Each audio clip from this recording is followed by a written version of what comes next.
عليكم ورحمة الله وبركاته.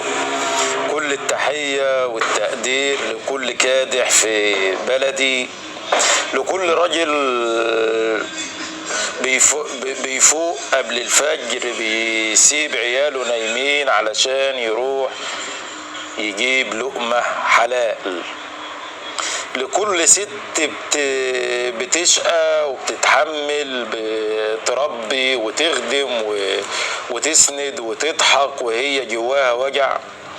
انا بتكلم النهاردة عن ابطال حقيقيين، مش اللي بيطلعوا في الشاشات ولا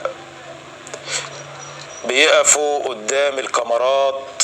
انا بتكلم عن اللي بينزل الشارع والبرد قارس، وعن اللي واقف في الحر ايده مشققة ووشه اسمر تعب وشرف.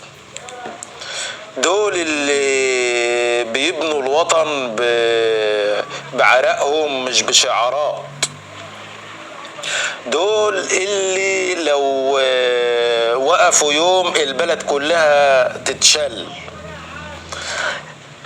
الكادحة اللي في المصانع، والفلاح اللي بيزرع، والعامل اللي بيشيل طوب فوق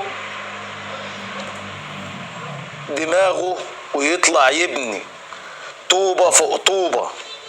كل دول عمود البلد وسندها الحقيقي. بس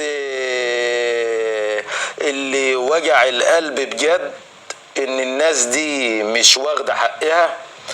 اللي بيشقى هو اللي دايما اخر الصف، واللي بيتعب هو اللي محدش بيسمع صوته خالص.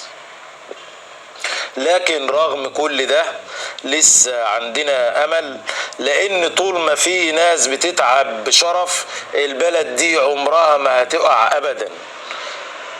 عايز اقول لكل كادح، لكل غلبان، لكل راجل وست شرفاء، ارفع راسك، انت مش لوحدك، انت اللي شايل البلد، انت اللي حافظ كرامتها، انت البطل اللي محدش كتب عنه، بس التاريخ نفسه هيقف لك احترام.